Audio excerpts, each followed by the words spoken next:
السلام علیکم ورحمۃ اللہ وبرکاتہ۔ دوستو، آج ہم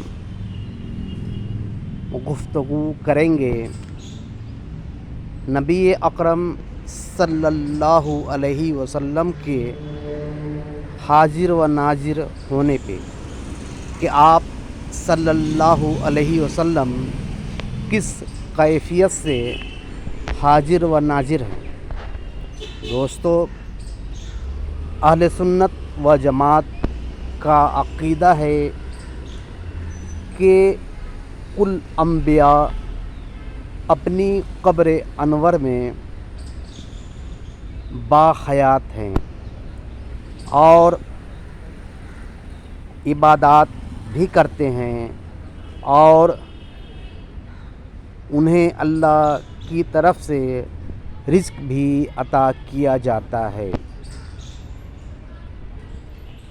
اور نبی اکرم صلی اللہ علیہ وسلم فرماتے ہیں کہ اللہ تبارک تعالیٰ نے ہم پہ زمین و آسمان کی کل چیز روشن فرما دیا اور میں اسے پہچان گیا۔ یہ روشن فرمانا وقتی نہ تھا بلکہ ابدی تھا۔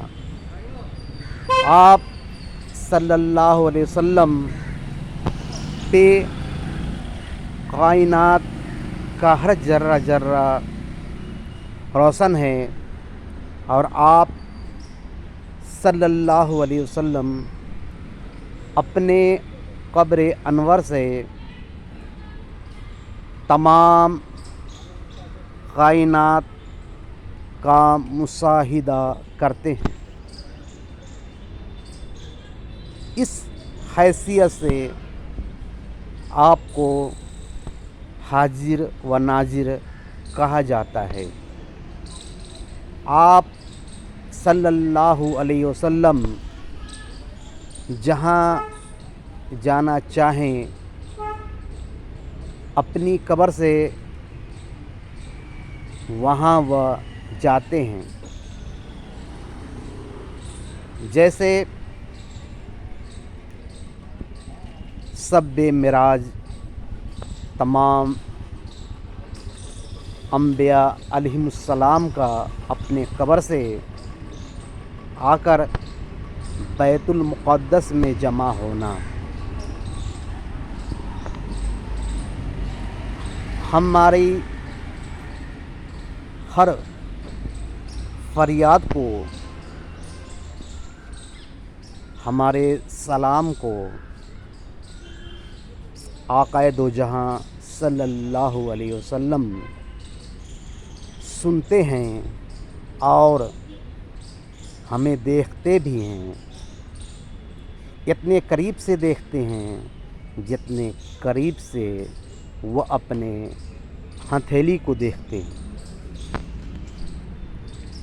اور ہمارے حالات پہ نظر کرم فرماتے ہیں اور اللہ تبارک تعالیٰ ہماری حالات کو درست کرتا ہے۔ وآخر دعوانا والحمد للہ رب العالمین۔